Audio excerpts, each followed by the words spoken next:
현대산업개발이 강남권 재건축 사업을 두고 해당 조합과의 협상에 실패했습니다. 이 조합은 현대산업개발의 시공권을 취소하기로 했고, 이에 현대산업개발은 법적 대응에 나선다는 방침입니다. 국민은행이 19년 만에 총파업에 돌입했습니다. 전체 조합원의 약 70%가 파업에 참여한 첫날 현장에 직접 찾아가 봤습니다. 삼성전자가 지난 4분기 영업이익이 10조 원대로 급락하는 어닝 쇼크를 맞았습니다. 올해 전망은 더 암울합니다. 정부의 근로장려세제 확대 정책을 두고 고소득자에게 혈세를 퍼주는 것이란 문제가 제기되고 있어 오늘 이슈플러스에서 이 근로장려세제에 대한 팩트체크하는 시간 가져보겠습니다. 센 뉴스플러스 잠시 후 뵙겠습니다.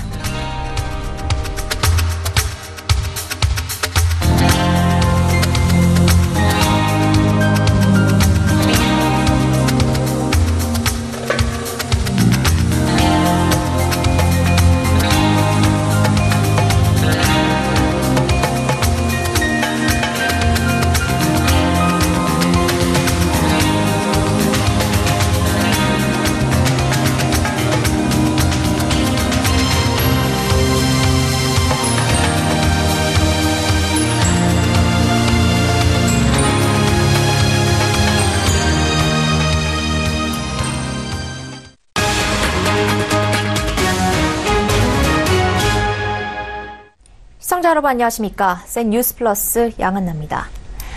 서울 강남권 한 재건축 사업의 시공사 선정이 다시 원점으로 돌아갔습니다. 사업비만 8천억 원이 들어가는데요. 재건축 조합과 시공사가 설계비 등을 두고 갈등을 빚으면서 결국 조합이 시공권을 취소한 겁니다. 몇몇 대형 건설사들은 이미 사업에 뛰어들 준비를 마쳤습니다. 유민호 기자가 보도합니다. 서울 한강변에 들어선 반포주공 1단지 3주구. 낡은 단지를 2,100여 가구 17개 동으로 다시 짓는 재건축 사업이 추진 중입니다. 문제는 시공사 선정. 작년 7월 HDC 현대산업개발이 시공사로 선정돼 재건축 조합과 협상을 진행해왔습니다. 하지만 협상 과정에서 1,000억 원 규모의 특화 설계비 등을 두고 갈등을 빚었습니다. 결국 조합은 어제 저녁 임시총회를 열고 현대산업개발의 시공권을 취소하기로 했습니다. 판사님 만약에 저희 3주구에 대해서 상황을 잘 이해하고 있고 다시 만약에 입찰을 하고 싶다면 더 나은 계약서로 제안을 해서 다른 시공사들과 경쟁을 하면 되는 거라고 저는 생각하고 있어요. 현대산업개발 측은 총회 결과를 받아들일 수 없다며 법적 대응을 예고했습니다.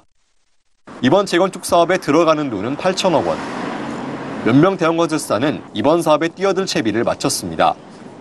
이미 대림산업 등 4개 건설사가 입찰에 참여하겠다는 의사를 전달했습니다. 건설사들은 내일부터 이틀간 조합원을 상대로 간담회를 열 예정입니다. 시공사 선정이 파열음을 내면서 2022년 말로 계획된 준공이 밀릴 수 있다는 예측도 나옵니다. 일단 정비 사업이라는 것은 이제 모든 사업 단계에 따라서 지연될 수 있는 요소들이 있는데요. 아마 시공 선정이 또 늦어지게 되면 아무래도 그만큼 또 일정이 늦춰지는 부분들이 있기 때문에 준공까지도 일정이 좀 지연될 수 있는. 서울경제TV 유민호입니다. 19년 만에 총파업에 돌입한 국민은행은 고객 불편을 최소화하겠다며 전국 1,058개 모든 점포를 운영했습니다. 노조에 따르면 이번 파업 참여 인원은 전체 조합원의 약 70%인 만여 명에 달합니다. 방문 고객이 많지 않아 큰 혼란은 없었지만 창고에 남은 직원들은 영업점을 옮겨 다니며 바쁜 하루를 보냈습니다. 정은규 기자가 보도합니다. 국민은행 총파업 날 서울내 한 영업점에 가봤습니다. 오전 9시가 조금 넘은 시각, 평소 같으면 영업 준비를 마친 직원들이 각 창구마다 앉아 있어야 하지만 비어있는 자리들이 보이고 방문 고객도 거의 없었습니다. 점심 식사 후 직장인들이 몰리는 오후 1시경. 오전에 비어있던 일부 창구는 자리가 채워졌고 방문 고객 수도 늘었지만 평소에 비하면 한산한 수준입니다. 영업점 문 앞에는 부지점장이 나서 방문 고객 한 명 한 명을 응대했습니다. 이 지점 관계자는 언론 보도가 많이 됐고 은행에서도 고객들에게 파업에 대한 안내를 해 방문하는 고객이 많지 않은 것 같다고 말했습니다. 창구 직원 수가 달라진 데 대해서는 일손이 부족한 상황이 발생하면 인근 지점끼리 인력을 파견하며 일하는 상황이라고 설명했습니다. 또 다른 영업점에도 가봤지만 방문 고객이 거의 없어 비어있는 창구 때문에 업무가 마비되는 모습은 보이질 않았습니다. 파업으로 인한 별다른 혼란은 없었지만 이참에 고객들이 발길을 돌릴까 걱정하는 분위기입니다. 온라인상에는 거래은행을 바꾸겠다며 이번 파업 사태를 비난하는 글이 쇄도했습니다. 국민은행은 대출 연장과 원리금 납부가 파업으로 정상 처리되지 않은 경우가 있다면 연체이자 없이 이를 처리하겠다고 밝혔습니다. 이번 파업은 국민은행 노조의 하루짜리 경고성 파업으로 내일부터 조합원들은 업무 현장에 복귀할 예정입니다. 다만 앞으로도 노사 합의가 이루어지지 않으면 노조는 오는 30일부터 다음 달 1일까지 2차 총파업을 비롯해 다음 달 말까지 4차례 더 총파업을 벌일 계획입니다. 서울경제TV 정은규입니다. 삼성전자의 지난해 4분기 잠정 영업이익이 10조 원대로 급락했습니다. 증권사들의 전망치를 크게 밑도는 수준인데 올해 전망은 더 암울합니다. 이보경 기자입니다. 지난해 4분기 삼성전자의 잠정 매출은 59조, 영업이익은 10조 8천억. 전년 같은 기간 대비 10.58%, 28.7% 하락한 겁니다.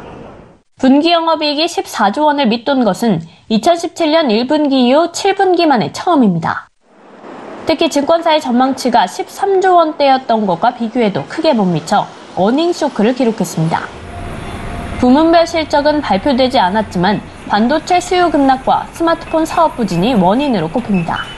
지금까지 영업이익 견인을 이끌었던 반도체 영업이익이 직전 분기 13조 6,500억 원에서 8조 원대로 급락한 것으로 추정됩니다. 스마트폰 사업 부문은 갤럭시 S9 시리즈의 판매가 기대에 못 미치면서 영업이익이 1조 5천억 원에 그쳤을 것으로 분석됩니다. 이제 관심은 올해 실적에 집중되는 가운데 올해 실적 전망도 밝지만은 않습니다. 상반기, 특히 1분기 실적은 두 자릿수도 위협받을 수 있다는 암울한 전망이 나옵니다. 4분기 실적 예상보다 안 나왔고 반도체 업체들이 재고를 줄이려는 전략으로 가고 있기 때문에 1분기에는 반도체 가격 하락하고 업체들 실적 이런 것들이 생각보다 폭으로 하락할 것 같아요. 반도체 고점이 꺾인 데다 애플 실적 쇼크로 애플 납품이 많은 삼성전자의 실적도 크게 줄어들 것이란 전망입니다. 전문가들은 재고가 얼마나 빨리 소진되느냐에 따라 하반기쯤 실적 반등을 기대해 볼 수 있다는 예상을 내놓습니다. 6개월간 디램 가격 조정이 더 있을 것 같아요. 그러고 나서 이제 의미 있는 초라랑 증가가 하반기부터 나올 것 같고 슈퍼 사이클은 5G 인프라가 구축할 때까지 이어질 것 같아요. LG전자는 지난해 4분기 매출이 15조 7천억 원, 영업이익 753억 원을 기록했습니다. 영업이익은 전년 동기 대비 79.5%, 직전 분기인 지난해 3분기보다는 89.9%나 급감한 수준입니다. 서울경제TV 이보경입니다.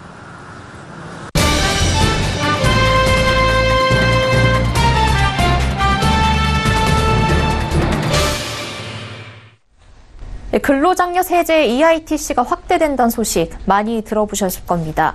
올해부터는 30세 미만 단독 가구도 이 요건에 해당하면 근로장려금을 받을 수 있게 됐고 지원금이 오르고 지급 요건이 완화됩니다.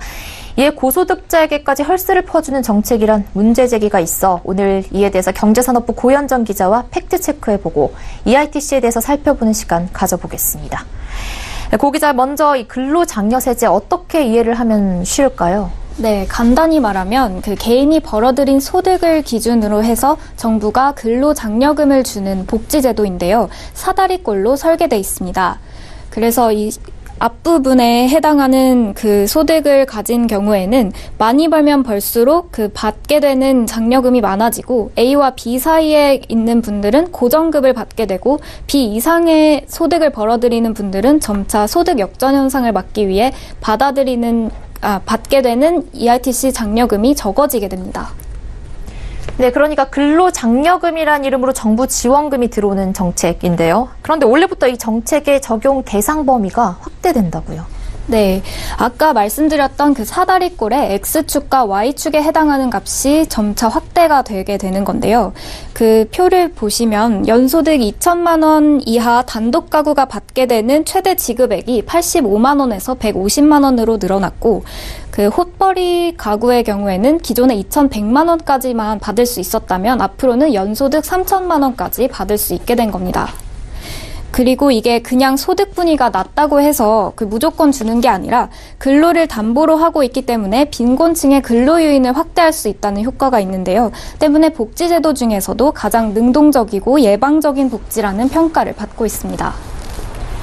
네, 이번 이 세제 개편으로 연 6천만 원 이상을 버는 사람들도 이 혜택을 받을 수 있다는 이런 보도가 나왔었거든요. 근데 이게 사실이라면 우리 상위 20, 30%에 해당하는 사람들도 그 혜택을 받게 된다는 건데 이게 정말 사실입니까? 그 말을 월급이 6천만 원 이상인 분들이라고 이해를 하게 되면 잘못된 해석이 되는데요. 왜냐하면 이것은 근로소득이 아니라 사업소득을 말하는 표현이기 때문입니다. 해당 논란의 바탕이 된 보고서 자료를 보시면 여기서 언급된 6천만 원 8분위의 경우에는 근로소득 가구 기준이 아닌 사업소득 가구 기준으로 집계가 된 겁니다. 그래서 이 사업자의 경우에는 총소득의 그 업종별 조정률을 적용한 값을 기반으로 EITC 심사를 받게 되기 때문에 그런 결과가 나오게 된 건데요. 즉 6천만 원을 버는 분이 만약에 농업이나 어업 또는 광업에 종사하시는 분이라면 이분은 30%만 인정이 되기 때문에 1,800만 원을 버는 분, 즉 소득 분위로 따지면 3분위 정도 수준에 해당하는 분이기 때문입니다. 네, 그렇군요. 그러니까 근로소득 가구가 아니라 사업소득 가구에 해당되는 얘기였는데 이 사업소득 가구의 이 적용률을 왜 조정을 하는 겁니까? 네, 일반적으로 우리 사회에서 취약산업이라고 인식이 되고 있는 산업들을 보호하기 위해서 이렇게 특별히 조정률을 지정을 하고 있는데요. 예를 들어 자영농의 경우에 자기 땅에서 자기 노동을 써서 작물을 수확하는 과정에서 이분들이 신고할 수 있는 비용이라는 게 사실상 비료값이나 종잣값 말고는 없어서 그런 부분들을 고려해서 일반 상업활동을 하시는 분들의 비용 추계 실정과 비교해서 조정률을 설정해 둔 상황입니다. 네, 그러니까 이 EITC가 상위 20, 30%에 해당하는 고소득자에게까지 혜택을 준다라는 일부 보도는 어폐가 있다라는 말씀이시죠? 네, 해당 보고서를 작성한 홍우영 교수님도 역시 EITC 제도 자체를 비판하려고 한 게 아니라 이 조정률에 대한 사회적인 재고가 필요하지 않냐 이러한 문제 제기를 위해서 보고서를 썼다고 밝혔습니다. 도매업이라는 게 이제 20%고 농업이란 30% 이런 식으로 구성이 되거든요. 여기에 속한 그 자영업자들이 대체로 이제 영세하니까 이렇게 해놓은 것 같은데 그럼에도 불구하고 이 업종별 조정률이 너무 과다한 부분이 없잖아 있다라는 거죠. 네, 사실 이 복지 문제만큼 사회적 합의가 중요한 게 또 있을까 싶은데요. 국회를 포함해서 우리 사회 전반적으로 이 세금 쓰임새와 또 보호 대상에 대한 합의가 무엇보다 우선이 되어야 할 것 같습니다. 네, 오늘 말씀 잘 들었습니다. 감사합니다.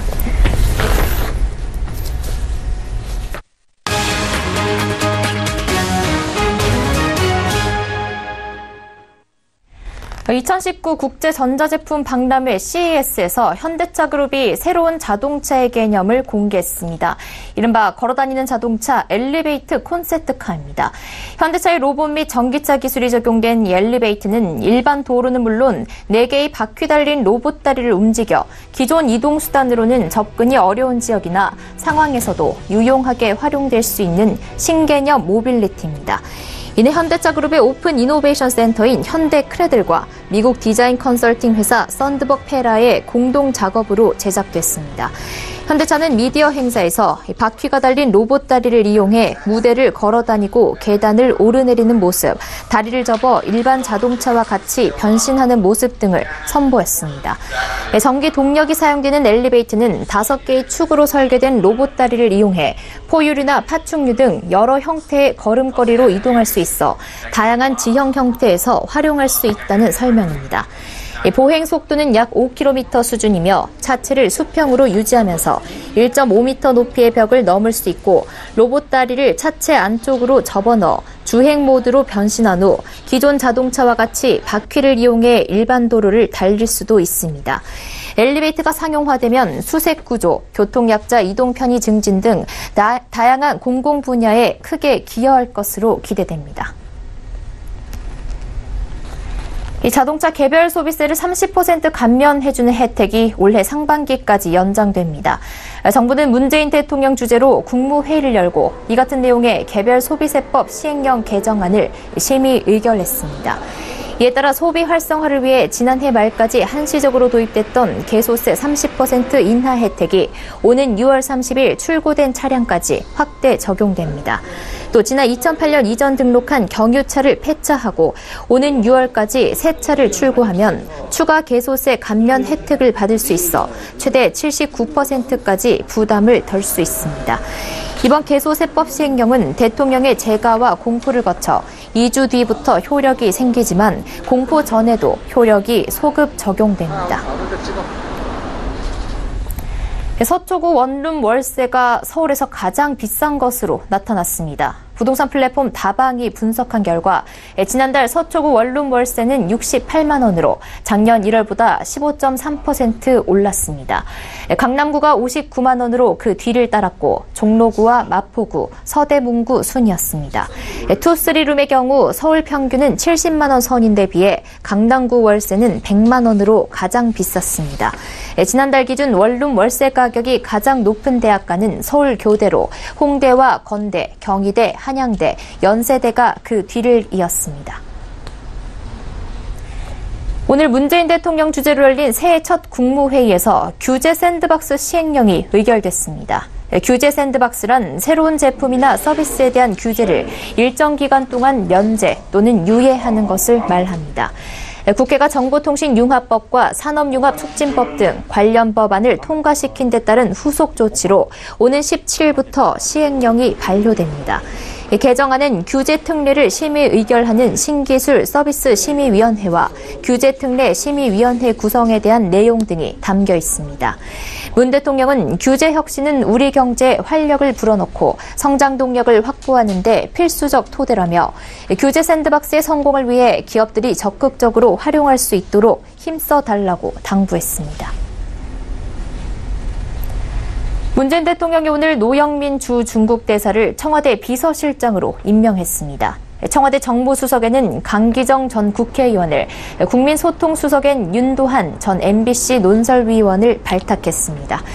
초대 비서실장 역할을 마무리하고 떠나는 임종석 실장은 오늘 이 같은 내용을 공식 발표하며 문 대통령 취임 20개월 만에 2기 청와대의 시작을 알렸습니다. 특히 노신임 비서실장과 강수석 등 친문 인사들이 전진 배치되면서 문 대통령이 국정 장악력을 높이고 개혁정책 성과 내기에 돌입할 것이란 분석이 나옵니다. 임 실장은 이번 인사에 대해 춘풍추상과 무한 책임의 각오로 국정을 성공적으로 완수하길 기대한다고 덧붙였습니다. 우리나라 청년층의 미혼율이 일본을 이미 앞질렀습니다. 보건사회연구원에 따르면 2015년에 들어서면서 특히 남성 25세에서 29세 미혼율이 일본보다 17%포인트 높았던 것으로 집계됐습니다. 여기에 20세에서 44세 미혼 남녀 중 실제 이성교제를 하고 있다고 답한 이가 10명 중 서너 명에 불과해 미혼 급증이 점차 심화되고 있습니다. GS 홈쇼핑이 베트남의 이커머스 시장에 진출하기 위해 스타트업 르플레어에 300만 달러를 직접 투자했습니다. GS 홈쇼핑이 직접 투자를 단행한 건 이번이 처음으로 베트남 현지 스타트업 발굴과 육성에 직접 나서 시너지를 창출한다는 계획입니다. 정부의 세금 정책에 대해 어떻게 생각하느냐는 질문에 응답자의 절반가량이 부유층에 유리하다고 인식하고 있었습니다. 경제개혁연구소가 한길리서치에 의뢰해 조사한 결과 부유층에 유리하다고 답한 이들은 응답자의 49.9%로 9월 조사 당시보다 1.1%포인트 낮아졌습니다. 대기업 중심이란 응답률은 3.8%포인트 줄었습니다. 출시 30주년이 된 오리온의 아이셔가 역대 최고 성장률을 기록했습니다. 매출액이 72억 원에 달했는데 이는 전년보다 240% 증가한 수치입니다. 오리온은 지난해 선보인 아이셔 껌과 아이셔 하드캔디 등에 이어 올해는 젤리 신제품을 출시한다고 밝혔습니다.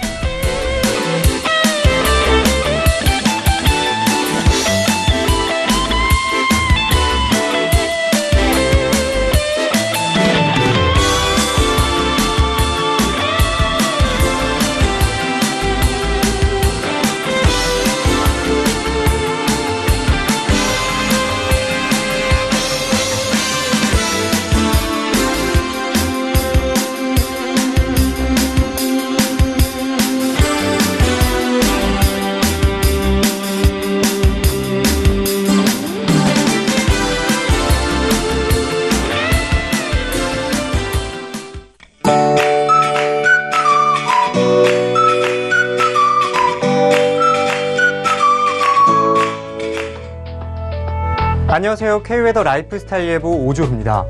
현재 곳곳에 한파특보가 발효 중인 가운데 오늘 오후부터는 찬 공기가 유입되면서 밤사이에 기온이 뚝 떨어질 것으로 보이는데요. 내일 서울의 아침 기온 영하 10도까지 내려가며 반짝 추위가 이어지겠습니다. 오후에도 종일 영하권에 머물다가 모레 목요일부터는 낮 기온이 영상권을 회복하며 추위가 차츰 누그러지겠습니다. 외출하실 때 감기 걸리지 않도록 두터운 옷차림 하셔야겠습니다. 내일 오후부터는 서풍이 불면서 대기가 정체되겠는데요. 오전까지는 전국의 초미세먼지 농도 보통 수준을 보이다가 오후에는 서쪽 지방 한때 나쁨 단계까지 오르겠습니다. 외출하실 때 미세먼지용 마스크를 꼭 착용하시기 바랍니다. 한편 수일째 건조특보가 이어지고 있습니다. 화재가 나지 않도록 불씨 관리에 각별히 신경 쓰셔야겠습니다. 현재 전국이 대체로 맑은 가운데 충남 서해안, 전라도와 제주도에는 산발적으로 눈이 날리는 곳이 있습니다. 이 눈은 내일 새벽까지 오겠는데요. 예상되는 눈의 양은 1cm 미만으로 많지는 않겠습니다. 한편 내일은 중국 산둥반도 부근에 위치한 고기압의 영향을 점차 받겠습니다. 다음은 자세한 지역별 날씨입니다. 중부지방은 한파특보와 함께 강한 추위가 이어지겠는데요. 서울의 아침 기온 영하 10도, 수원 영하 11도, 춘천 영하 14도까지 떨어지겠습니다. 동해안은 연일 대기가 건조합니다. 화재 예방에 신경 쓰셔야겠습니다. 낮 최고 기온 강릉 6도가 되겠습니다. 남부지방은 오후에 기온이 오르면서 큰 추위는 없겠습니다. 낮 최고 기온 부산 8도, 제주도 6도에 머물겠습니다.